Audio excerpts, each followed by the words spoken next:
보십시오. 그 앞에 꽃고추가 익어가는 모습입니다. 지금 고추의 품종은 크게 세 가지로 변하고 있습니다. 하나는 대과종에서 극대과종, 극자가 하나가 붙습니다. 왜 그러냐면은 작은 고추, 옛날처럼 홍일품이라든가 다복이라든가 좀 작은 걸 따려면 시간이 많이 들죠. 또 이게 어디 이파리 가려가지고 어디 들어있는지 모르기 때문에 조금 크기를 크게 만들고 더 크게 만들어서 극대과종으로 흐르고 있습니다. 자, 또 하나 특징. 그 다음에는 조숙성입니다. 여기서 옆에 포장은 고추 포장에서는 저 집은 벌써 7월 중순인데 이거가 따네. 근데 왜 우리 집은 이게 7월 말이 돼도 익질 않아요? 이렇게 되면은 일찍 따는 사람에 비해서 한물 정도를 더 못 따게 됩니다. 그래서 가능하면은 7월 상순서부터 들어가면서 착색이 되기 시작을 해서 늦어도 7월 15일 정도에 천물을 따는 것이 이렇게 조수성인데, 이렇게 조수성을 더 빨리빨리 하다 보니까 7월 10일이면 따는 농가들이 좀 늘고 있습니다. 이게 조수성으로 바뀌고 있고요. 그 다음에 세 번째 더 중요한 게 있습니다. 고추밭에 병이 자꾸 많아져요. 특히 탄저병 때문에 농사를 못 짓겠다는 사람도 있습니다. 또 일찍 역병 때문에도 그렇고 청금병도 그렇고 여러 가지 바이러스 때문에도 문제가 많이 됩니다. 그래서 이러한 문제가 되는 병해충에 대해서 또 이런 특히 특히 해충보다도 병에 대해서 견디는 힘이 강한 이러한 복합 내병계 품종들이 주류를 이루고 있습니다. 그래서 좀 더 여러 개의 품종을 우리가 실험을 해가지고서 거기서 좋은 품종을 만들어내다 보니까 이 비용이 많이 들다 보니까 지금 나온 고추 종자의 값이 한 봉지에 거의 15만 원 선을 하고 있습니다. 자, 그래서 우리가 무조건 좋은 품종, 비싼 품종을 사는 것도 필요하겠지만은 좀 더 우리가 내병성을 높이고 또 이 생산성을 높이는 여러 가지 기술적인 것을 보완하는 것도 되게 필요한 시점입니다.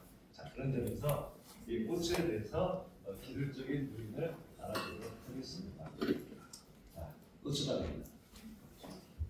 고춧가루는 많이들 접해봤죠. 그 대신 여기서 그 옆에 집의 김치는 담궈보니까 너무 국물 맛도 좋고 색깔도 선명하고 맛이 좋다. 근데 우리 집은 왜 이렇게 김치 맛이 이거야? 이걸 봤을 때 김치의 원료인 고춧가루가 있잖아요. 뭔가 재배상에서 영양분을 충분히 주면 그래도 고추 맛이 좋아집니다. 그 중에서 고춧가루의 맛을 좌우하는 것은 마그네슘이 좌우를 많이 합니다. 마그네슘은 다른 이름으로 보트라고 합니다. 보트 같은 경우는 고추 이파리가 되게 두꺼워지고 진해집니다. 그리고 이파리가 너무 길쭉하지 않고 동그래집니다. 영양이 충분하기 때문에 햇빛을 충분히 받아가지고 거기서 이 고추의 홍고추의 과육을 두껍게 만드는 그런 특성들이 좋아지기 때문에 맛이 좋아집니다. 색깔이 선명해집니다. 확실히 우리 세계성 도배에 건고추를 사서 고춧가루를 빻아가지고 김치를 담궈보니까 굉장히 좋더라. 또 그리고 우리 자녀한테 서울에 가는 자녀한테 고춧가루를 우리가 보내니까 진짜 이 집에 고춧가루를 담은 김치 맛은 진짜 최고더라. 그걸 느끼게 해드립니다. 아시죠? 별거 아닌 것 같지만은 명품을 만들어야지만이 소비는 늘어납니다. 자, 그래서 고추는 또 기억을 해야 되는 게 다른 어떤 작물보다도 비료를 좋아하는 작물이라는 걸 꼭 기억을 하셔야 됩니다. 대비가 어느 정도 들어가야 되고요. 또 전용 복합비료에도 약간의 질소들이 좀 있는 것들이 좀 더 들어가야 됩니다. 그래서 비료를 상당히 좋아한다는 걸 아시고, 그 다음에 두 번째는 그런 그 고추를 우리가 나중에 10월달 말이 되면은 이제 다 따면은 뽑아내고 11월달에 말린 다음에 뽑아내고 있는데, 막상 뽑아내가지고 보면은 뿌리는 요만큼밖에 안 되는데 줄기는 엄청 나고 매달린 것도 아직도 있고 막 그렇습니다. 참 안타까워요. 어떻게 보면 얘들이 생육할 때 요 조그만 요 뿌리에서 어떻게 다 올려 보내가지고 꽃을 다 익히고 다 착색을 시켰나, 그게 안타까울 정도입니다. 그런 것처럼 고추는 천근성 작물입니다. 뿌리가 원래 깊이 뻗지는 못해요. 그러다 보니까 아까의 비료를 다비성 작물이라고 그랬는데 그 비료를 수시로 주는 작업을 꼭 하셔야 됩니다. 그 중에서 이제 고추의 이제 재배 그 전문가들이 되려고 그러면은 첫 번째 고추 추비 비료를 있잖아요. 심고 나서 정확히 25일 날 주셔야 됩니다. 꼭 주셔야 됩니다. 이게 되게 중요합니다. 왜 그러냐? 고추는 일주일이면 활착을 하고 일주일이면은 줄기가 조금씩 올라가기 시작을 하고 그러고서 본격적으로 그 꽃이 피면서 애고추가 생기는 그때가 바로 심은 지 한 달 됩니다. 그럼 한 달 되기 며칠 전에 25일 정도 있잖아요. 요때가 분지를 계속 일어나기 시작할 텐데 요때 제일 많은 영양분을 필요합니다. 그 중에서도 속효성의 질소질 비료를 필요합니다. 자, 여러분들 벼농사를 지을 때도 벼농사에서도 가지가 늘어나는 걸 하기 위해서 심은 지 이양한 지 14일 정도에 2주가 지난 다음에 가지걸음을 주듯이 고추에서도 심은 지 25일 만에 요소 비료가 꼭 들어가야 됩니다. 그래도 추비 비료는 요소만 하나만 달랑 쓰는 것보다 그래도 NK가 섞여 있는 그 추비가 훨씬 낫겠죠.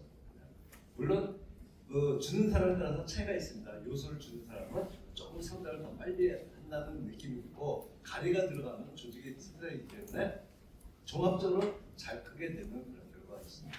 자, 그 다음에 여기다가 뭔가 그 추비를 줄 때 이 고추가 원래 또 칼슘도 좋아하는 작물인데 그렇게 생각하다 보니까 칼슘을 좀 더 넣어서 주는데 칼슘을 어떻게 넣냐? 그거는 칼슘이 섞여 있는 비료가 몇 가지가 있습니다. 그래서 이런 비료로 선택을 하기도 하고 아니면은 우리가 조그만 1kg짜리 봉지에 칼슘 입자가 좀 섞여 있는데 그거를 혼합을 약간씩 넣어가지고 주면은 되게 좋습니다. 바로 이따가 하는 마늘에서도 NK 추비를 줄 때 약간의 칼슘을 섞여서 주면 좋습니다. 네. 그걸 꼭 알아주십시오. 이게 아까 제일 중요하다고 했습니다. 왜 그러냐? 점점 고추밭에 바이러스가 많아져요.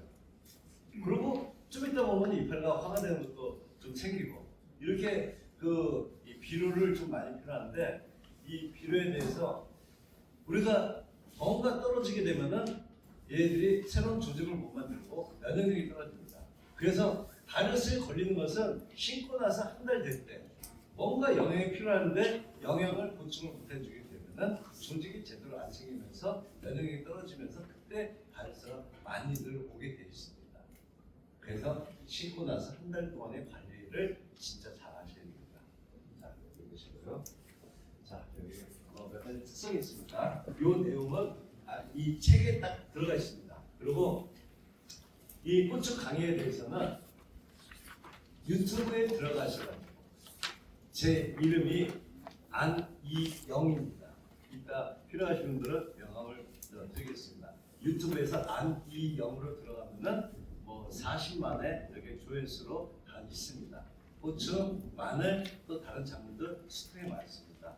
그리고 오늘이 거의 제가 그 교육을 이렇게 강의를 한 게 거의 5,000번째가 되는 날입니다. 그동안에 40년 동안에 계속 강의를 제가 전문으로 했습니다. 그래서 그 중에서 뭐 시간이 제약이 되기 때문에 고추에서도 꼭 알아야 될 내용들만 딱 정리해서 보내드리도록 하겠습니다. 자, 이제 이런 내용은 교재를 확인을 좀 하시기 바랍니다. 조금 빨리빨리 진행을 해야 될 것 같아요. 그 대신 고추밭이 두둑 이 고랑은 있잖아요. 절대 길면 안 됩니다. 절대 길면 안 돼요. 물이 계속해서 흘러가게 되면은 무조건 병이 생깁니다. 두둑이 짧아야 됩니다. 그것만 주의하시면 돼요. 그러니까 가운데 길을 내고 길 양쪽으로 짧은 두둑들을 만들어가지고 관리하게 되면은 수확량이 많이 늘어나고 안전하게 재배할 수 있습니다. 자, 그러면서 토양 관리를 잘 해야 되겠죠. 청근성이라는 거. 물론 얘네들 특성은 무조건 청음성이라는 걸 기억을 하는데 그렇다고 우리가 여기에 머물지 않고 뿌리를 어떻게 하면 더 뻗게 만들까? 그걸 연구해요. 뿌리라는 모든 작물에서도 장뿌리가 많아야 됩니다. 장뿌리가 많고 깊게 뻗어야지만이 뭐 땅이 조금 마르더라도 얘들이 버티고 비가 많더라도 뿌리가 많으면은 다 버팁니다. 시들지도 않습니다. 자, 토양이 중요하다는 걸 강조했습니다. 자, 그래서 토양에는 어떤 자재들이 들어갈까 그걸 많이 했는데 많은 분들이 유박을 쓰실 겁니다. 유박. 아주 뿌리가 좋고 잘 말라있고 좋죠. 근데 유박은 잘 알아야 됩니다. 유박은 기름 공장, 식용 공장에서 콩기름이고 짠 다음에 그 찌꺼기에다가 유기물을 좀 섞고 미생물 섞은 다음에 곧바로 혼합을 시킨 다음에 그거를 급속 건조시키면서 찍어낸 거기 때문에 비료 공장에서 단 1분도 발효 공정을 거치지가 않은 것입니다. 그러면은 땅에 들어가면은 발효가 되면서 가스가 나옵니다. 그래서 유박 비료는 최소한 5개월 정도 전에 구입을 하시는 것이 좋습니다. 전국에 특히 하우스에 들어가는 사람들은 전국에 이런 토마토나 오이나 이런 사람들은 1년 전에 구입을 해놨다가 1년 후에 쓰는 걸 원칙으로 합니다. 이 유박의 장점은 그래도 질소적 거름이 처음부터 나와가지고 끝까지 유지가 되는 기간이 길기 때문에 세력 유지가 되게 좋습니다. 그래서 그 대신 우리가 노지에 할 때나 뭐 여기서 다른 작물을 할 때도 있잖아요. 유박 비료가 절반, 다음에 톱밥이 섞인 유기질 비료가 절반, 반반씩 하고 특히 유박 비료는 조금 일찍 들어두는 것이 좋습니다. 그러면은 씻고 나서는 활착이 잘 된 줄 알았는데 근데 한 보름 정도 지나니까 고추가 시들어요. 그 이유는 땅이라는 것은 멀칭을 씌워놓게 되면 금방 온도가 오르는 게 아닙니다. 한 땅이 지온이 오르게 되면 그때 발효가 되는데 그게 보통 15일 정도 걸립니다.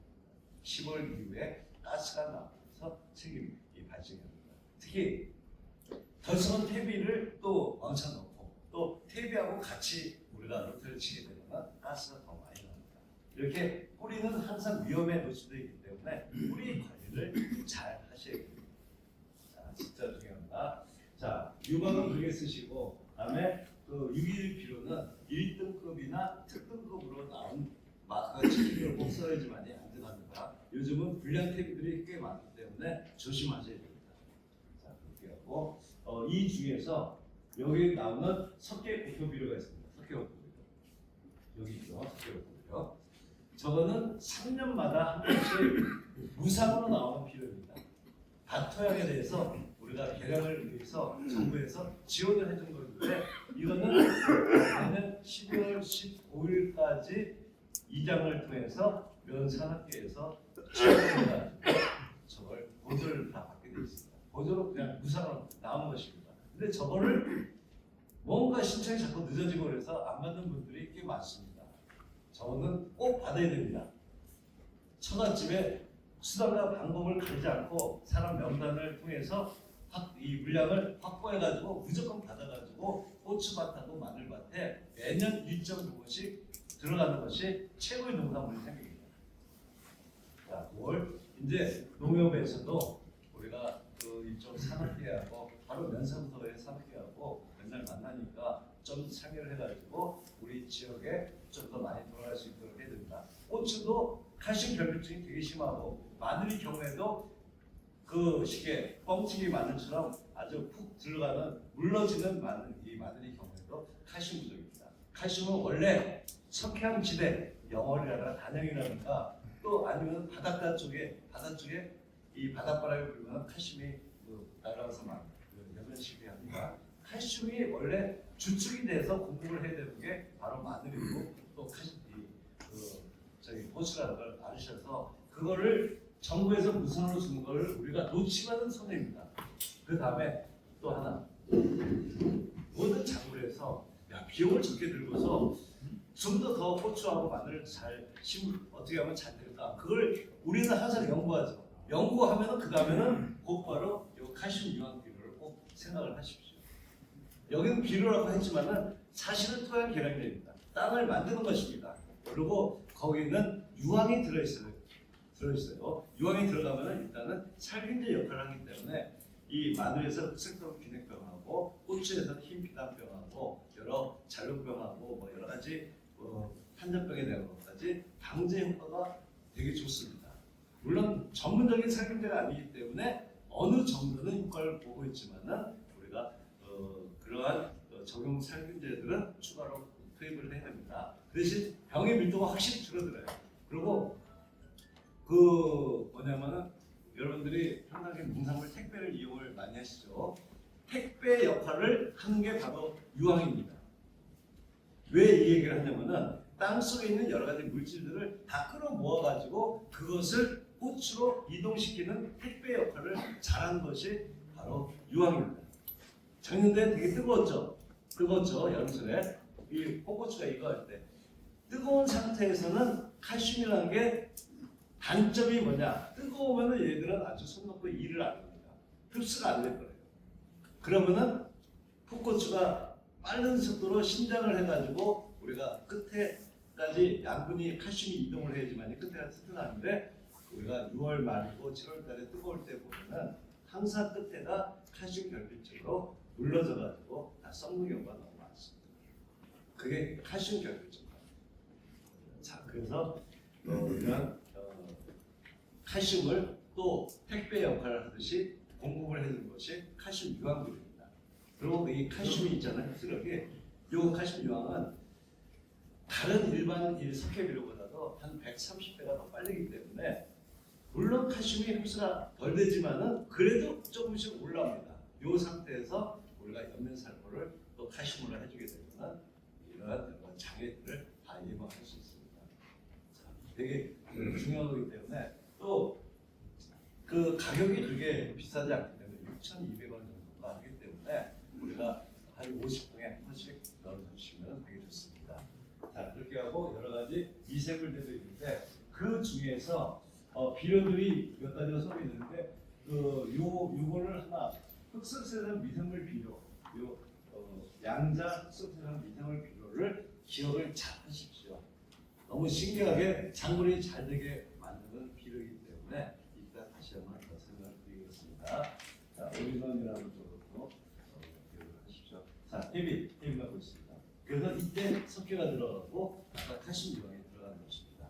이렇게 하고 그 대신 이때 그 땅에다가 살균제하고 이런 살충제도 넣는 분이 있습니다. 그 대신 살균제나 살충제의 농약은 정식하게 일주일 전에 넣는 것이 맞습니다. 말리지도 않고 넣지도 않게. 근데 그걸 너무 우리가 한 달 전에 내고 그러면 나중에 약효를 있잖아요. 보통 한 30일에서 35일 정도 가는데 그 유효기간이 너무 짧아지다 보니까 다시 또 병이 많이 생겨요. 그래서 일주일 전에 넣고 두둑을 만들고 멀칭을 해두는 게 좋습니다. 또 이 멀칭이라는 거는 최소한 그래도 한 5일 정도에는 전에는 해야 되기 때문에 일주일 전에 내고 그리고 두둑 만들고 우리가 합니다. 이 태비 경우에서는 한 달 전이 기본입니다. 유곽비료도 한 달 전입니다. 자, 여기서 그럼 비료는 뭘 내냐? 고추 전용 복합비료 내냐?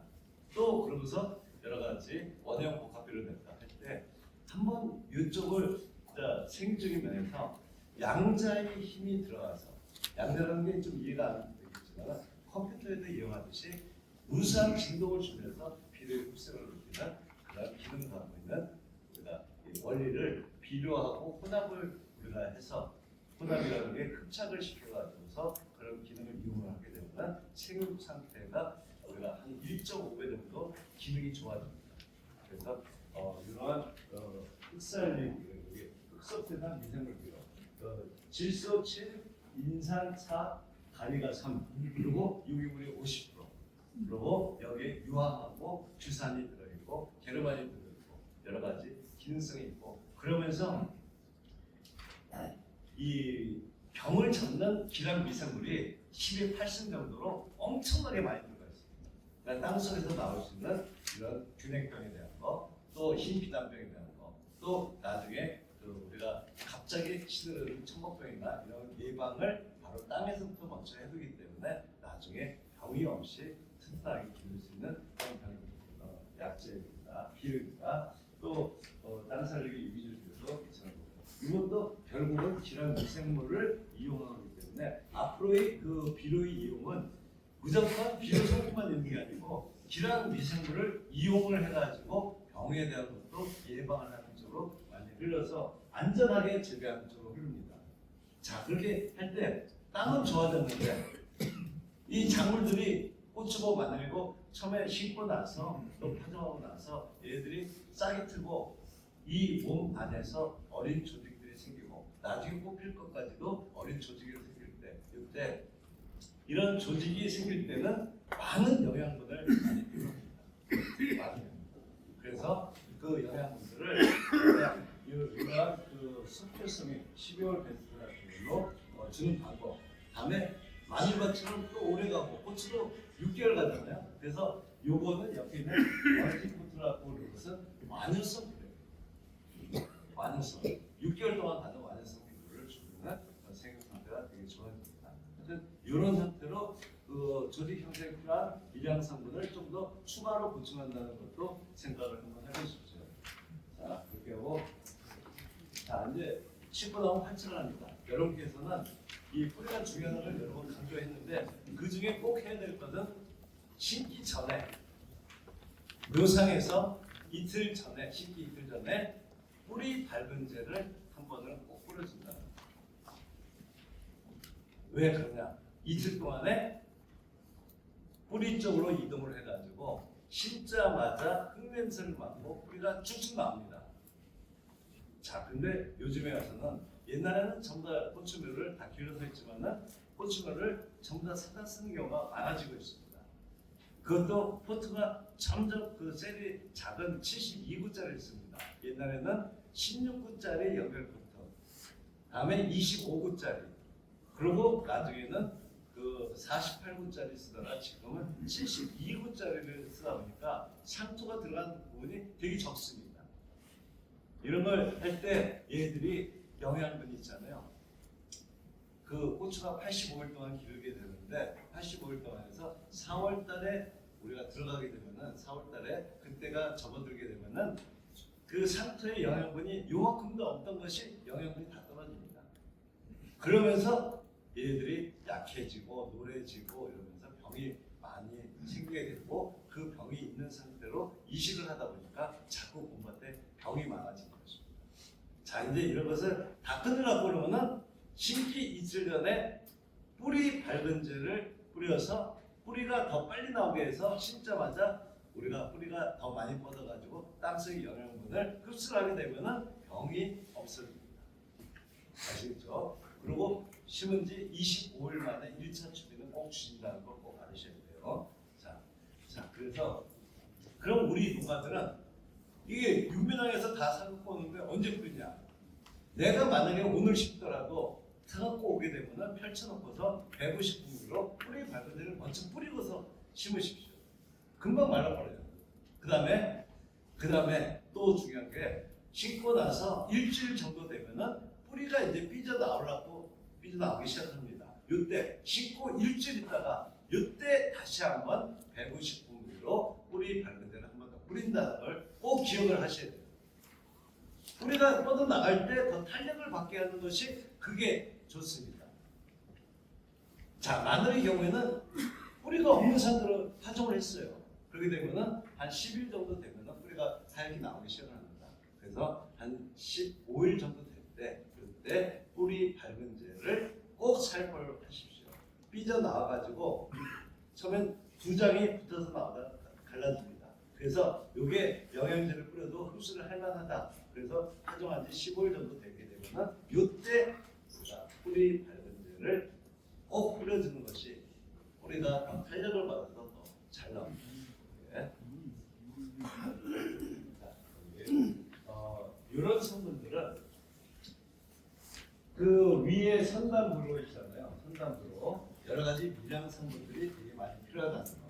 우리는 질소에서 이렇게 다비성 작물인 그런 성분들 있잖아요. 여기 질소에서 다리. 이거는 거의 비료에 거의 다 많이 들어가 있습니다.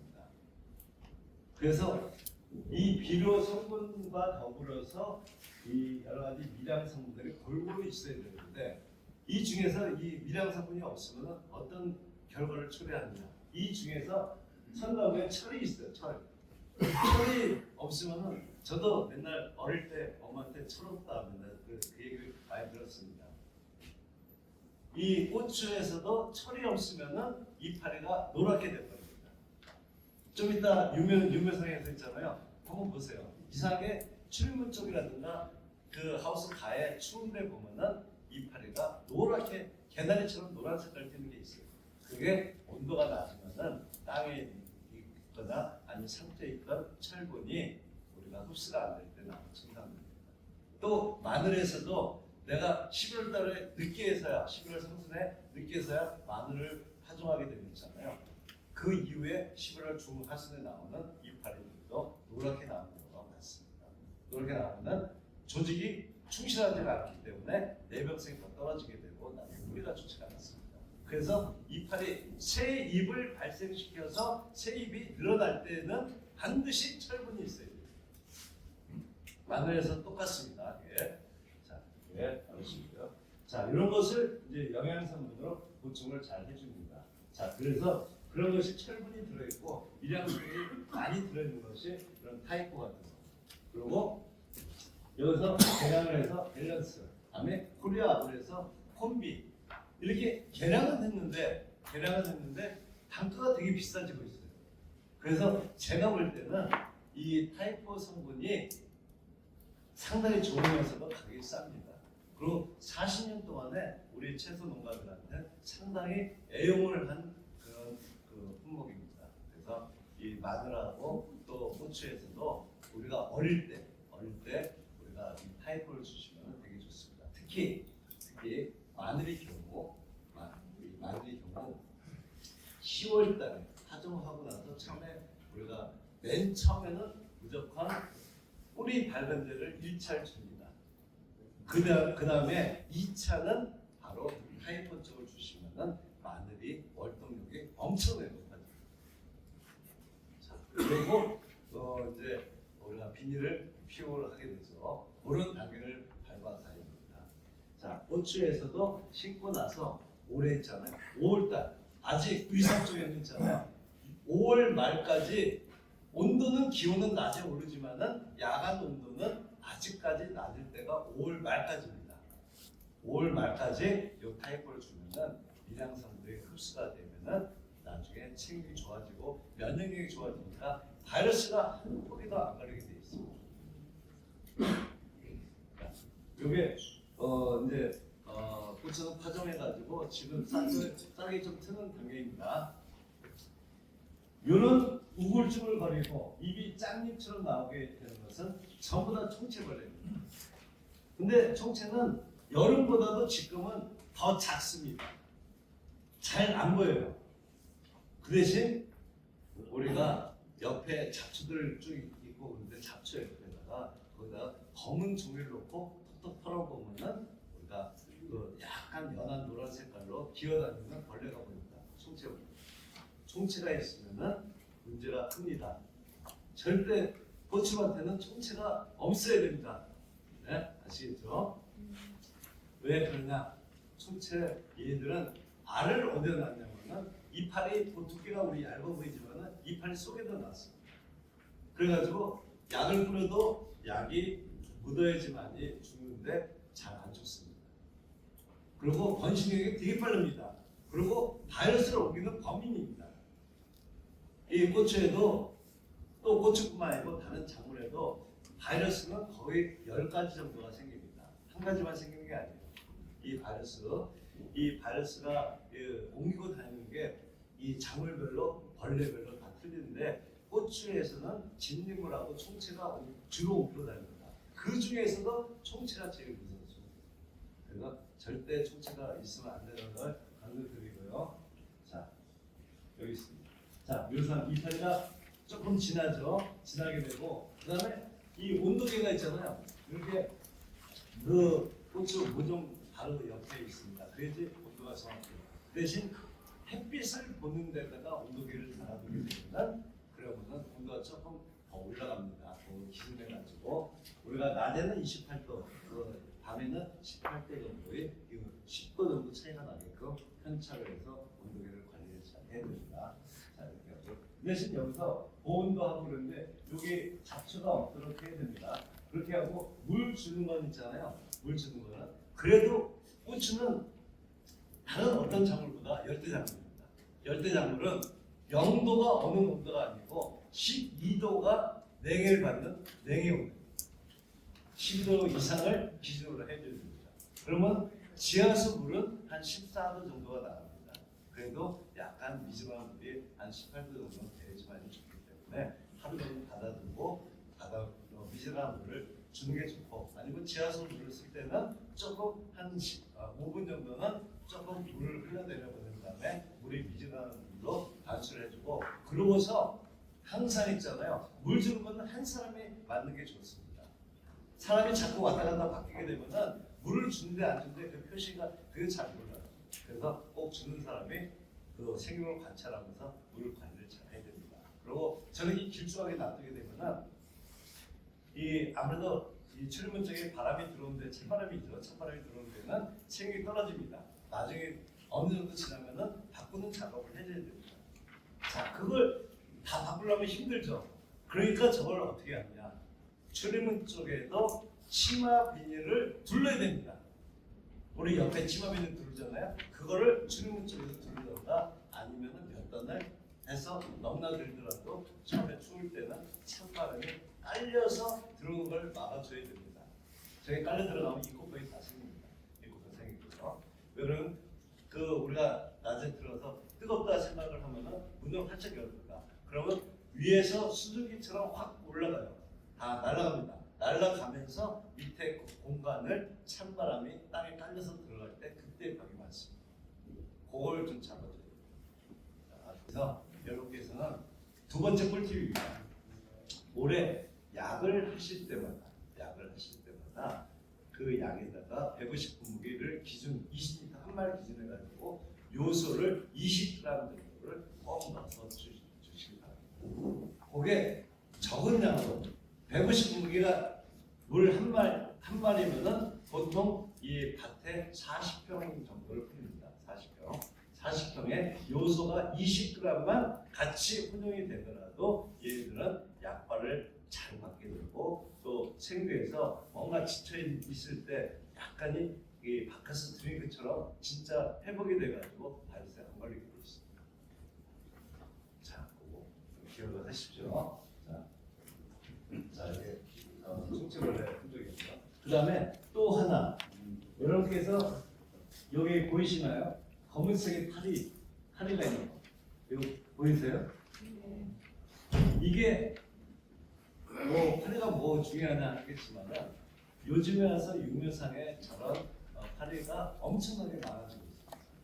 저게 작은 뿌리 파리라고 그러는 해충이고, 쟤들은 성충입니다. 큰 겁니다. 얘들이 알을 이 땅에 닿는 지대부가 있는 곳에 알을 낳으면은 선충처럼 실같이 생긴 벌레들이 고추 줄기를 뚫고 들어가서 상처를 내고 물르게 만드니까 그쪽으로 병이 많아집니다.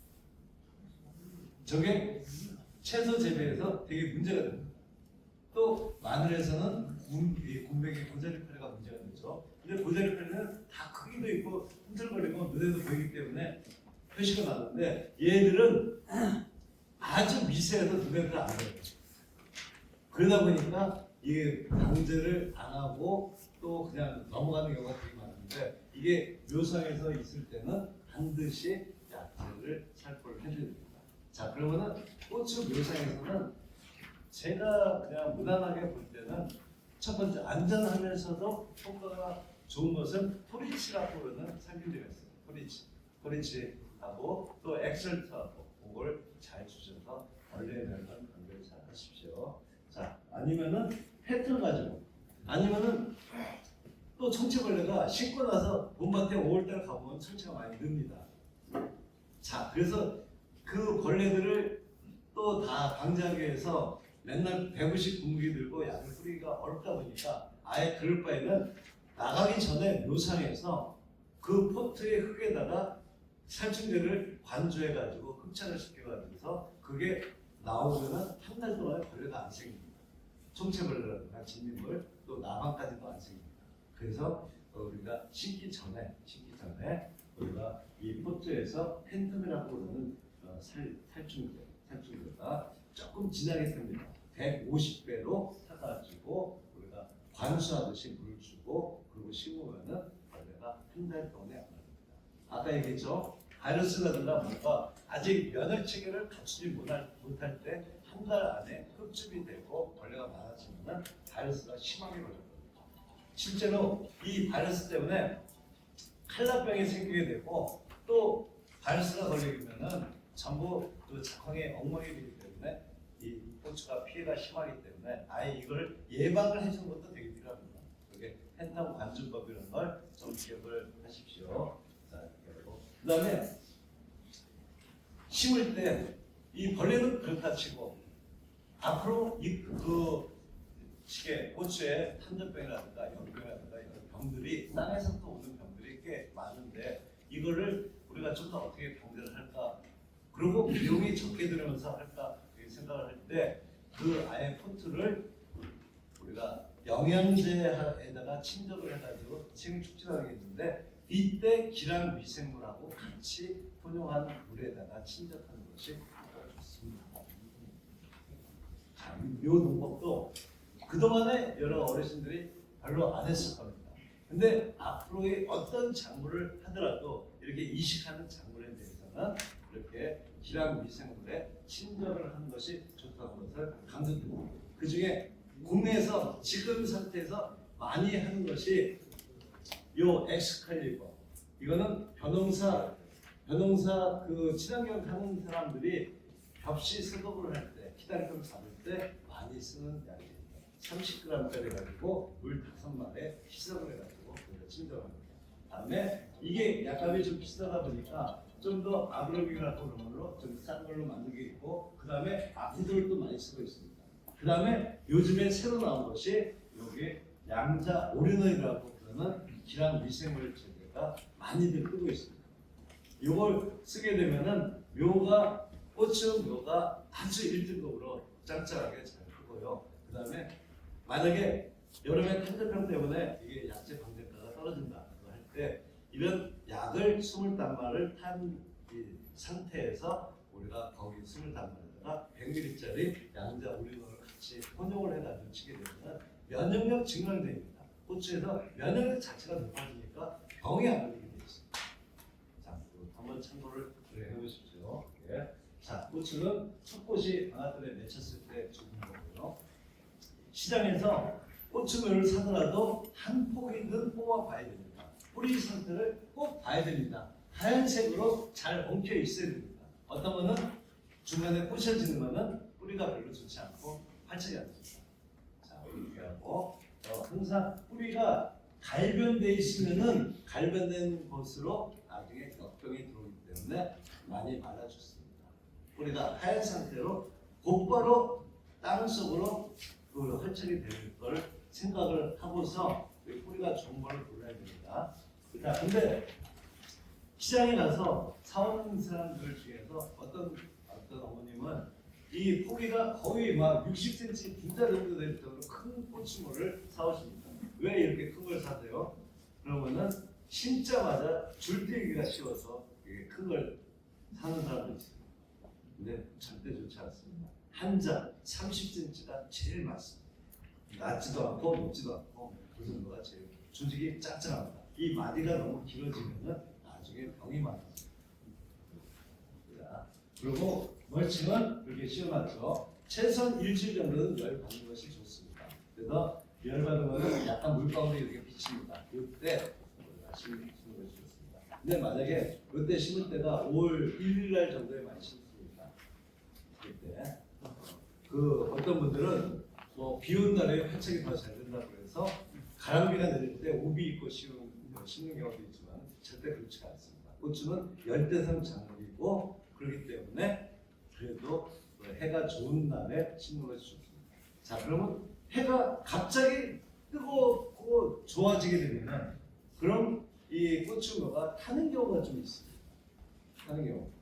왜 그러냐면 묘상에서 바람을 별로 안 쐬다가 갑자기 우리가 심고 나서 햇빛을 받게 되고 또 옆에 멀쩡히 심으면 빛이 반사가 돼가지고 우리가 빛을 맞은 데가 거기가 짤룩해져서 죽는 경우도 있습니다.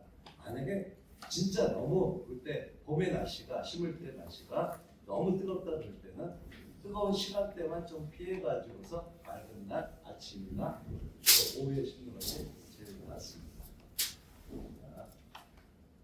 지금 꽃을 먹고요. 자, 이게 그냥 노지 상태고 썩 그렇게 좋은 상태는 아닙니다.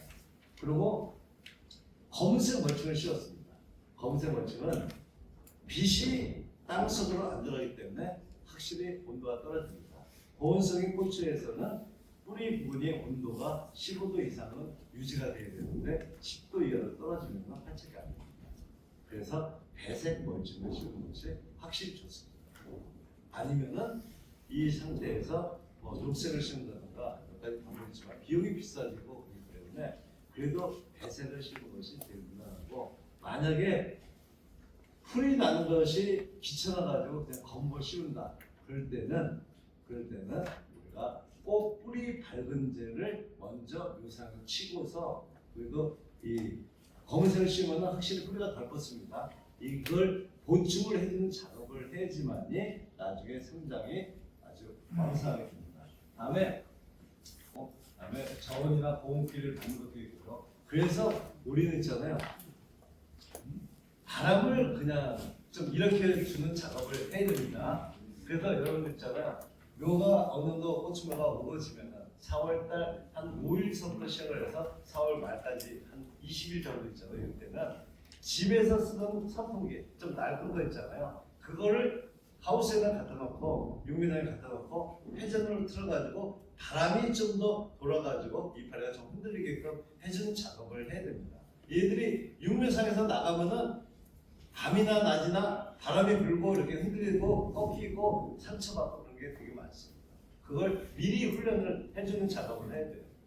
자, 그래서 옛날에 어르신들 있잖아요, 이 육면상에서 꽃주묘를 모종을 빗자루로 쓸어줬습니다. 빗자루로 충격을 줬습니다. 그래야지 짱짱하게 크고 주식이 스트레입니다.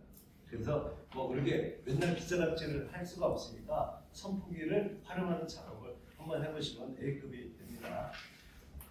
자, 이렇게. 자, 왜 이렇게 지금 이 정도가 되면 거의 한 달 정도 됐습니다. 지금 이제 한 달 됐습니다. 근데 시들어버려요. 시든 것은 바로 이때서야 발효가 일어나면서 가스가 나와서 뿌리가 물르게 됩니다. 뽑아보니까 뿌리가 데친 것처럼 삶은 것처럼 있잖아요. 뿌리가 물러지고 있습니다. 이렇게 되면 시들어버려요. 그래서 토양 관리가 되게 중요하고요. 가스가 없으면서 그러면서 미생물로 이런 기란 미생물이 있어가지고 이 뿌리가 물을 때 병균이 들어갈 때 못 들어가게 만들고, 그런 기능성이 있는 그 비료로 이제 대체해서 한번 재배를 해보시면 좋습니다. 그 바이러스의 경감제를 뿌리죠. 경감제 많이 들어보셨죠? 경감제. 그래서 경감제는 말 그대로 바이러스가 치료는 안 됩니다. 치료는 안 되는데 경감, 피해가 늘어나는 것을 경감시켜가지고 간신히 이 생산량을 그냥 유지를 한다는 게 경감제입니다. 근데 경감제는 잘 써도 그렇게 표시가 안 돼요. 근데 이 고추에서는 바로 바이러스 때문에 피해가 엄청나게 많고, 나중에는 칼라병으로, 이 바이러스가 칼라병입니다. 이 칼라병으로 돼서 흐물거리면서 울긋불긋해지면서 결국은 말년치지도 않다 보니까 점점 떨어져 버립니다. 그래서 이게 피해가 많아지면은 전부 이걸 따내야 돼요. 나중에 정상적으로 이걸 말리질 못하다 보니까 빨리 따내는 게 일입니다. 따내는 게 여름에 뜨거울 때 그게 일이 얼마나 많겠어요. 그래서 우리가 처음부터 바이러스가 걸리지 않도록 만들어줘야 됩니다. 그 방법에서는 우리가 영양이 떨어지면은 바이러스가 걸리기 때문에 추비가 늦었을 때, 그래서 심고 나서 25일 만에 꼭 추비를 주라는 거하고, 그 다음에 약을 뿌릴 때마다 요소를 20g이라도 넣어가지고 주라는 걸 강조를 해보고 있습니다. 이 바이러스는 되게 중요하기 때문에 이게 막는 방법이 되게 중요하고 그렇기 때문에 좀 이따 다시 한번 더 하겠습니다. 그래서 이 고추밭에서 노즈고추에 이렇게 누가 그 전조호스를 설치를 하는 경우가 그렇게 많지가 않습니다. 그렇죠? 여름에 전조호스 깔진 않죠. 그래서 그냥 비가 오는 대로 하고 그러지만은 근데 고추는 아까 얘기했듯이 뿌리가 너무 적은 상태에서 위에는 왕성하게 크기 때문에 가물다 보면은 얘들이 고추가 크질 않고 좀 이대로 많습니다. 그래서 가능하면은 이렇게 세 줄까지는 안 되더라도 또 양쪽으로 두 줄 까는 것이 괜찮은데 그게 아니더라도 한 줄만이라도 깔아주게 되면 고추에서 생육이 되게 좋아집니다.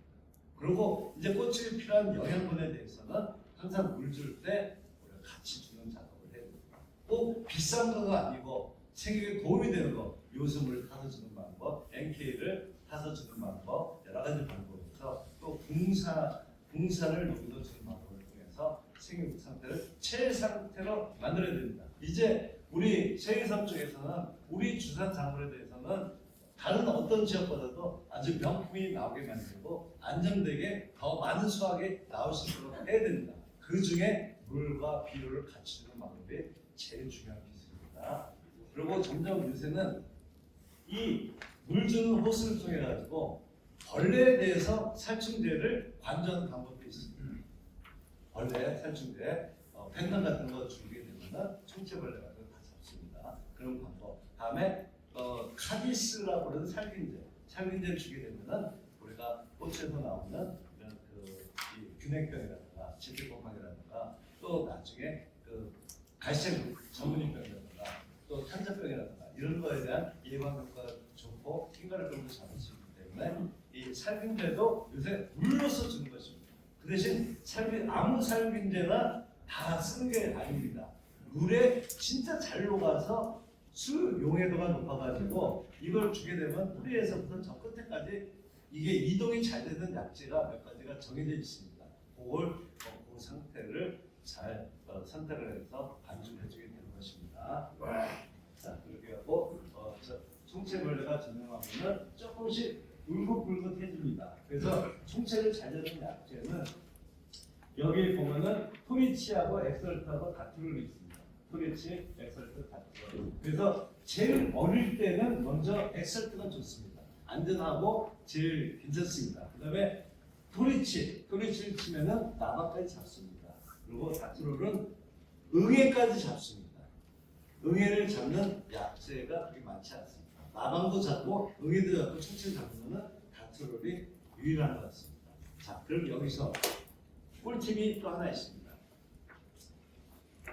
여러분들 코니도 약재 살충제 아시죠? 코니도 많이 옛날부터 많이 썼죠. 근데 진드물 약재는 요즘엔 진드물은 그렇게 안 잡혀요. 그렇죠? 근데 총체벌레는 기체가 잡혀요. 지금 나오는 새로운 약재들이 그냥 코니도를 약재에다가 코니도를 좀 넣어가지고 만든 신제품들이 꽤 많습니다. 그래서 약값이 더 비싸기 때문에 여러분께서는 총체벌레약을 쓸 때 코니도를 조금씩 혼용해가지고 쓰시면 단계가 꽤 높습니다. 그렇게 알아주시고요. 자, 이게 총체입니다. 자, 얘가 이 꽃 하나에 한 20개까지 들어있는 경우가 있습니다. 20마리. 그러면은 얘들이 흡족을 하는 양이 하루에 어마어마합니다. 그러다 보니까 비실비실 힘이 떨어져가지고 바이러스 걸립니다. 꼭 총체가 얘들이 되게 영악해가지고 약불을 갖고 흉내만 내도 금방 숨었다가 다시 나옵니다. 그렇기 때문에 총체는 방제가가 좋은 약재를 4일 간격으로 3번은 뿌려야지만이 방제가 됩니다. 자, 그렇게 하고 다음에 또 이제 재배하다 보면은 그동안 여러 우리들이 몰랐지만은 피해를 주는 벌레가 있는데 그 중에 응애가 있습니다. 응애는 눈에도 잘 안 보일 정도로 아주 미세합니다. 근데 우리 세계섬 쪽에서는 반드시 6월 중순 정도에 꼭 생깁니다. 6월 중순 또 8월 중순 갑자기 뜨거워지고 그럴 때 이 고추의 이파리 새순 쪽에서만 주로 생기기 때문에 새순 쪽이 황화가 되고 멸치 마른 것처럼 우리가 비틀어지면서 이런 증상을 보일 때는 응애를 의심해요. 자, 그럼 응애도 나오고 우리가 이 나방도 나오고 할 때이기 때문에 이때는 고추밭에 아까 다트롤이라고는 종합살충제가 좋습니다. 그 대신 다트롤을 진딧물만 안 내립니다. 진딧물만 안 내요. 그래서 그렇게 아시고요. 자, 이게 응애 피해 좀 아시고 진딧물. 자, 진딧물입니다. 진딧물이 이렇게 시커멉니다. 이렇게 많고 좀 있으면은 끓음이 생겨가지고 아주 시커매집니다. 또 바이러스를 옮기기 때문에 모자이크 바이러스라든가 피해가 많아집니다. 진딧물은 잡아야 돼요. 그것도 신속하게 잡아야 됩니다. 이 약재들 중에서 가장 신속한 것은 뿌리고 나서 3분 이내에 진딧물이 다 떨어지게 만드는 것은 트랜스폼이 있습니다. 자, 트랜스폼 단농에서 나오죠. 이 약재하고 이웃사촌 간에 같은 성분이 똑같은 것이 동방에서 스트레이트가 있습니다. 그 다음에 농협 케미컬에서 우리가 힘센이 있습니다. 그 중에서 힘센을 선택해 보십시오. 이 세 가지 중에서도 같은 성분이지만은 더 성분이 더 많이 들어있습니다. 거기다 모스피라는 더 첨가했거든요. 그래가지고 더 효과가 더 좋습니다. 자, 이게 속효성이고요. 다음에 이렇게 진딧물이 꿈틀꿈틀 거리는데 세티스를 치는 사람이 있습니다. 그렇죠? 세티스 진딧물약이기 때문에 근데 세티스는 안 됩니다. 이거는 이틀 정도는 진딧물이 꿈틀꿈틀 움직입니다. 아주 완효성입니다. 완효성. 그 대신 세티스는 약효는 제일 좋습니다. 약효는 늦게까지 끝까지 저항성이 있던 다 잡아줍니다. 그 대신 이렇게 진딧물이 많을 때만큼은 처음에는 한 번에 100%못 잡아요. 그렇기 때문에 처음에는 속효성을 줘서 그 어느 정도 밀도를 낮춘 다음에 그 다음에 세티스를 또 며칠 있다 줘가지고 진딧물은 100% 방제를 해야 됩니다. 자, 그 다음에 자, 나방입니다. 자, 올해 2025년 전에 나방을 처음 살포하는 그 날짜는 6월 1일입니다. 6월 1일. 자, 어느 순간에 이 나방 성충이 날아다니는 것은 전부 다 성충입니다. 성충이 이파리 뒤에다가 알을 낳습니다. 그러면은 그때는 온도가 좀 올라가기 때문에 얘들이 금방 부화가 돼가지고 그 생긴 애꽃추에 그 구멍을 뚫고 들어갑니다. 그러면은 우리 이쪽 의성에서는 풋고추가 가장 빠른 속도로 신장을 할 때가 6월 중순 하순입니다. 그때 이 안에서 유충이 커져가지고 다 갉아먹고 다시 튀어나와서 또 날아다닙니다. 이게 이렇게 하는 순간에 있잖아요. 어느새 구멍이 뚫려가지고 피를 주기 시작을 해요. 매년 점점 빨라지고 있고 올해는 좀 더 빠를 거라고 보고 있습니다. 봄 날씨가 많이 올라갈 거라고 보고 있기 때문에. 그래서 늦으면은 뚫고 들어가면 소용이 없습니다. 그 날짜가 제가 볼 때는 6월 1일이 적합합니다. 그 다음에 또 언제 이 성충이 날라올지 모르기 때문에 항상 대비를 해야 돼요. 그렇다고 맨날 나방약만 뿌릴 수가 없잖아요. 이때 뿌릴 수 있는 약재는 약효가 한 달간 동안 방제가 되는 살충제를 꼭 뿌려야 됩니다. 아시겠죠? 되게 피해도 많고 중요합니다. 어떻게 한 달간 가고 그 구멍 뚫고 들어가까지도 추적해가지고 잡아주느냐, 그게 바로 알타포아입니다. 알타포아가 나방약재 중에서 고추에서는 제일 강력합니다. 약효 4주가 하고, 그리고 또 약재 중에서 가장 저독성입니다. 약효가 좋은데 저독성이에요. 인체 가장 무해한 걸로 나옵니다. 자, 근데 이 알타포아하고, 그럼 알타포아 써야 되겠지 하겠지만은 알타포아하고 똑같은 약재가 똑같은 원재에서 나와서 똑같은 농협 케미컬에서 나온 약재가 프레바톤이라고 있습니다. 자, 알타포아는 5%짜리 입상 소화제고 프레바톤은 4%짜리 그냥 소화제입니다. 그런데 프레바톤이 절반 가격입니다. 절반 가격. 그래서 프레바틴을 골고루 뿌려주는 것이 약값도 절약되고 효과가 괜찮습니다. 그렇게 해서 나방은 100% 방대를 하십시오. 그렇다고 해서 한 달 동안에 나방을 안 뿌리지 않으면 그건 안 되고 중간에 가서 나방 약제는 다른 약제로 중간중간 하나 뿌려줍니다. 자, 겨순 있잖아요. 겨순은 남자들이 따지 마십시오. 우리 남자들은 결승 깔아볼 보면은 그냥 쓱 흩어버립니다. 어떻게 세세하게 다 골라듣다냐고 흩어버리면은 그런 생각이 좋지 않습니다. 어릴 때는 옆에 결승이 나올 때 그 힘으로 생각이 되게 좋아집니다. 그래서 생각이 떨어질 때는 좀 결승을 느꼈다고 골라듣다는 것이 좋습니다. 예. 그리고 그 대신 생각이 되게 좋다. 그럴 때는 그때 흩어버립니다. 그런 거 쓰시고, 다음에 이게 이런 그 노란색 흔적들이 다 총체벌레가 무료 흔적들입니다. 그래서 이파리가 길쭉하고 영양이 없고 그러면은 바이러스가 걸리면서 이파리가 다 말리면서 다 쏟아지고 가지도 부러져 버립니다. 그래서 우리는 꽃을 재배해서는 6월달에 총체벌레를 없게 하는 게 되게 중요한 일입니다. 자, 그렇게 하고 이파리가 동그랗죠, 진하죠, 두껍죠, 이렇게 길러야 됩니다. 이걸 하려면은 바로 뿌리를 완벽하게 작게 만들고 초기에 조직을 만들어주는 과정을 꼭 거치는 작업을 해야 됩니다. 자, 그리고 심고 나서 이 포기하고 포기 사이에 25일 만에 구멍 뚫고 거기다가 1차 줍을 꼭 줍니다. 요즘에 와서는 거기다가 대유에서 알 비료라고 해서 알처럼 돼가지고 하나씩 넣어주는 것도 있습니다. 그리고 우리는 NK 추비를 있잖아요. 그러니까 적당량씩 우리가 한 5g에서 7g 정도씩 거기다 넣어주는 작업을 꼭 해야 됩니다. 1차 또 25일 또 있다가 2차 추비를 포기하고 포기에 삼각형을 그려서 어깨선에다가 구멍을 뚫고서 또 2차 추비를 줍니다. 또 25일 있다가 NK 추비를 고랑에다 뿌리고 나옵니다.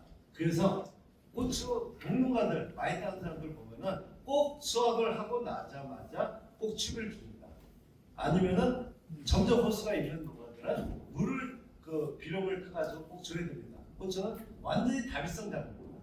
그래서 이런 걸 생각을 해서 속효성 비료도 좋지만 우리가 완효성 비료의 효과가 한 6개월까지 가는 완효성 비료를 쓰는 것도 꾸준하게 초대를 유지해주기 때문에 좋고 초기에 가스당이나 비료 피해를 좀 주는 방법도 좋습니다.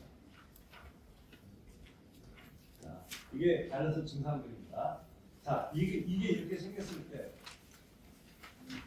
이게 칼라병, 바이러스 칼라병이 대표적인 증상들입니다. 이것 때문에 피해가 많습니다. 이걸 우리가 계속 뽑아내야 되냐, 또 피해를 봐야 되냐, 이걸 여러 가지로 연구를 많이 했습니다. 그래서 어떻게 하면 잡을 수 있을까? 이걸 봤을 때는 어차피 이때 이런 피해가 생길 때는 탄저병 약하고 같이 쳐야 됩니다. 그 탄저병 약제 중에서 카브리오 A를 고르십시오. 저는 농약에 대해서 한 20년 동안 연구를 했기 때문에 이런 원리에 대한 거를 그래도 좀 생각을 해서 지금 말씀드리는 것입니다. 전국에 어디에서도 그런 얘기를 듣기가 힘듭니다. 왜 그러냐면 카브리오 A는 우리가 이쪽에 농협에서 판매되는 약재 중에서 가장 살균력이 좋고 한 120까지가 되는 그런 병에 대해서 골고루 다 90% 이상 약효가 제일 높기 때문에 이걸 뿌리게 되면은 얘네들은 병으로부터 해방이 되다 보니까 처세가 떨어지지 않습니다. 그래서 이 카브리오를 쓴다는 거, 그다음에 이 카브리오를 쓰게 되면은 이상하게도 농약이면서 뭔가 엽록소가 더 진해집니다. 처세가 더 강해지면서 진해지기 때문에 면역력이 더 증강됩니다. 그래서 바이러스를 이길 수 있는 것입니다. 그래서 미국에서는 이후에 바이러스 경감제로 팔리고 있습니다. 우리나라는 탄저병으로 제일 좋은 약제고 그렇습니다. 자, 그리고 여기에는 바이러스는 이 경감제를 또 다른 영양제로 경감제를 넣어도 좋지만은 얘네들은 힘이 떨어지면은 병이 더 심하기 때문에 우리가 요소를 조금 넣든가 아미노산 영양제를 좀 넣어가지고 같이 혼용해서 살포를 해주면 확실히 다이어트 경감이 잘 됩니다. 그렇게 해주십시오. 자, 여기까지만 하겠습니다. 자, 이것도 바이러스 입증입니다. 이게 뭐 왜 바이러스냐 하겠지만은 여기에 검은색의 줄무늬가 길게 뻗는 게 궤저라고 그럽니다. 그래서 궤저 바이러스고 이 속이 시커멓게 변합니다. 자, 이 궤저 바이러스. 자, 여기 보게 되면은 혹시 오래가지고 이게 그 우리 어머님들 보면은 고추밭에 옆에 스치기만 해도 뚜둑 떨어지는 게 노래에서 떨어지는 게 전부 다 저 궤저 바이러스입니다. 자, 저것 때문에 고민하지 마시고 저렇게 되면은 일단은 비료로 추비를 주고 그 다음에 약을 뿌릴 때 항상 요소를 좀 넣어준다는 거 꼭 기억을 하시고요. 그 다음에 저녁 시간에 대포 노즐을 가지고 넓게 요소물을 주십시오. 물 한 말에 30g 넣어가지고 30g. 아니면은 아미노산 영양제를 넣어서 주십시오.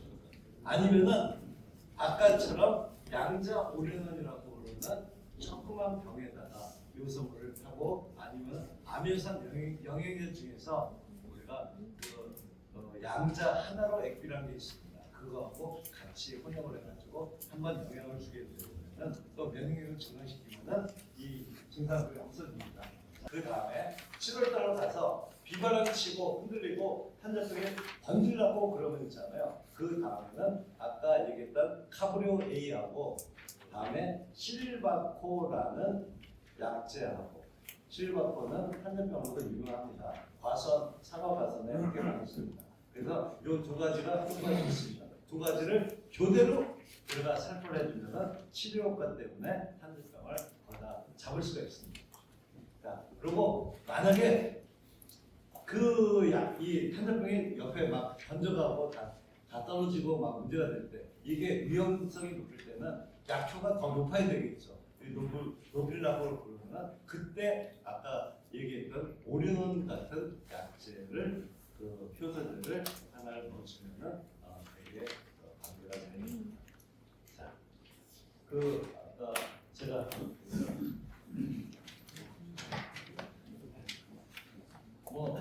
꼭 이제 이런 거 말고 이런 약효 증제들이 여러 가지가 많습니다. 뱅그리 처리 한 명입니다. 이제 그러한 약효 증제에는 침투 활성제라든가 전차적인 효과를 거둬가지고 보는 게 있고, 다음에 이렇게 그 발효 면역력 증강 물질을 발효시켜가지고 만든 게 있는데 그 중에 면역력 증강 물질이 꽤 많이 들어있습니다. 그 효과 있습니다. 자, 그렇게 하고 그 탄저병 문제가 되는 탄저병 그렇게 해주면 되게 좋습니다. 자, 이렇게 기억나고요. 그다음에 청복병 시드는 거 이게 왜 시드냐?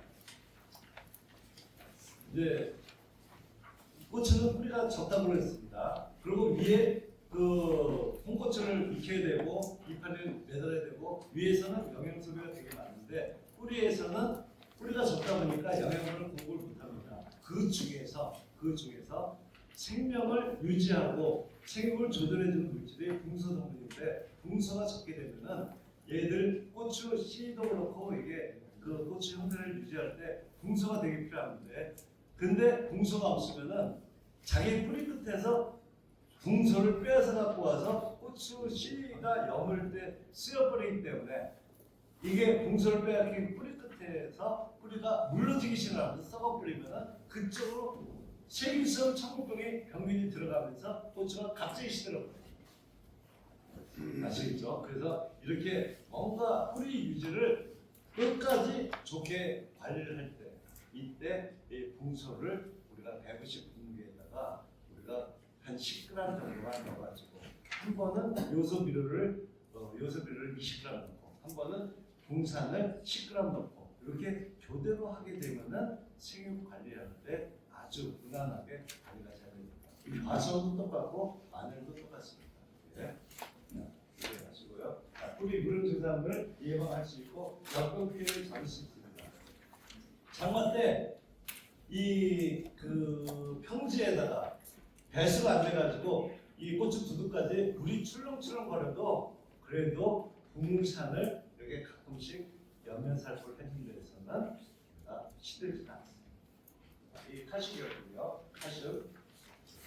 자, 아까 그렇다고 뭐 맨날 비싸게 뭐 약 사서 같이 넣을 수 없기 때문에 이거는 아예 처음부터 칼슘 유황 비료가 들어가면은 거기다 막을 수 있고 마늘도 칼슘 유황이 꼭 들어가야 됩니다. 자, 그리고 고기 낙하도 빼고 홍고추 그리고 이거 하고요. 자, 웃자라는 거 잡아주고 웃자라는 거 잡아주고 자, 이렇게 웃자라는 거 잡아주고 자, 그래도 고추는 있잖아요. 웃자라게 되는 것은 추비 때문에라고 생각을 하지 마십시오. 아까 저분도 추비 때문에 그 고민을 많이 했어요. 추비를 더 주면 더 웃자라지 않을까. 그런데 고추를 다수확하는 비결은 밑에서는 NK 비료가 들어가고 위에서는 눌러주는 작업을 해야 됩니다. 자, 벼농사 다음으로 고추, 토마토 이런 가지과 작물에 고추, 토마토가 주산 비료를 되게 많이 필요합니다. 주산을 꼭 줘야 돼요. 조직이 늘어날 때는 주산이 들어가야 됩니다. 벼도 도복이 안 되고 움츠러지 않게 만들듯이 고추에도 반드시 주산을 이 허리춤에 1m 정도가 올 때 이 순간에 6월 말 7월 초에 주산을 한 번만 연면살포하십시오. 그럼 움츠러지 않습니다. 그리고 밑에서는 NK축이라 계속 들어가야지 고추가 비계가 되고 이파리가 진해집니다. 그래야지 수확을 많이 할 수 있습니다. 아시겠죠? 그 대신 뭐 논에 썼던 규산 잎산 비료가 잔뜩한데 그걸 잔뜩 내면 있잖아요. 얘들의 고추가 답답할 정도로 올라오지가 않습니다. 바닥에 규산 비료를 너무 많이 넣는 거 아닙니다. 그러면 나중에 자라 올라오게 해서 완전 초세 형성이 된 다음에 그 다음에 영양제로 처리하시면 좋습니다. 자, 다음에다가 이 생육이 되게 좋죠. 되게 좋고 여기가 여기 꼬부라진 게 있죠. 꼬부라지면은 아까 얘기했듯이 봉서가 많기 때문에 그렇습니다. 농사 잘 지으면은 뭐 이것저것 언제 봉사 뿌리고 언제 칼슘 뿌리고 이 생각하기 힘들다 할 때는 있잖아요. 아예 요 시기에 고추가 많이 매달렸을 때 가장 많이 필요한 성분은 물론 바닥에는 NK추비를 줘요. 그리고 NK추비 위에 있잖아요. 좀 더 일찍은 요소 비료가 좀 더 좀 더 넣어가지고 요소가 많은 게 좋고 이 홍고추가 많을 때는 그때는 가리를 좀 더 넣어가지고 가리 비율이 높은 게 좋습니다. 그 다음에 연면살포로는 아예 칼슘 분소 마그네슘이 많이 쓰이는데 이 세 가지가 한 병으로 아주 혼합돼서 나온 게 캔마근 쪽이 있습니다. 그런 종류들이 영양제가 꽤 많아요. 과수원에도 많이 쓰고 그 마늘에도 많이 쓰는데 칼슘 분소 마그네슘이 많이 쓰이는 게 그게 세 가지가 같이 혼합되어 있으면 상승 작용을 통해 가지고 약효가 한 30% 정도가 더 좋아집니다. 자, 이런 식으로 우리가 세계발을 하면 되고요. 자, 이게 차츰 진행되고요. 자, 홍고추는 하고 에세폰이라든가 이 더 굵게 빨갛게 빨리 만드는 것은 10월달 고추가 많이 달렸는데 10월달에 다 딸 수 있으려나 모르겠다 할 때는 9월 말일 정도에 에세폰을 뿌리면은 더 빨리 익어버립니다. 그리고 요새는 농약방에서도 이 농협에서도 이렇게 착색제가 많이 나올 겁니다. 자, 그래서 후기까지도 많이 따야 됩니다. 많이 따야 되고 방아주사 또 요게 가르치는 거. 저거는 무조건 분석결핍 증상입니다. 그래서 분석결핍 증상입니다. 그래서 저거는 그 붕소가 이 꽃을 생육을 조절해주고 이 잎에서 만든 영양물질을 열매로 보내는 걸 명령을 내리는데 붕소 양이 너무 적으면은 내려갔다 안 내려갔다 멈췄다 이렇게 해서 금이 가는 게 붕소결핍입니다. 꽃의 품질이 확 떨어집니다. 저 증상이 있으면은 뿌리도 나빠지고 여러 가지 조치가 안 이루어집니다. 그래서 고추밭에서는 저녁 목화비를 쓰시면 그거가 좀 들어있습니다. 그거 가지고도 고추에는 부족합니다. 제가 볼 때 고추밭에는 공사비료가 1kg짜리가 한 봉지씩으로 들어가야 돼요. 이렇게 하고요. 이렇게 뜨겁고 건조하면은 칼슘이 뿌리에서부터 이 꼭지를 통해서 열매 끝에까지 이동을 못합니다. 그 중에서 풋고추가 제일 빠른 속도로 신장을 할 때가 6월 중하순이라고 했습니다. 이때는 확실히 고추가 큰 속도보다도 칼슘이 흡수되는 속도가 너무 늦기 때문에 끝에가 물러져 버립니다. 조직이 다 물러지는 거예요. 그래서 이때는 칼슘을 연면살포를 잘 해주는 게 되게 필요합니다. 자, 칼슘이 여기입니다. 이 피가 되게 많죠? 이게 있으면 따내야 되고 일만 많아지면 수량도 안 납니다. 자, 그래서 그걸 다 극복을 하고 이제 올해 여기 세계상 무역에서 우리 조합원님 여러분들은 꽃의 전문가가 돼서 수업을 많이 하시길 바라면서 마치도록 하겠습니다. 혹시 질문 있으세요?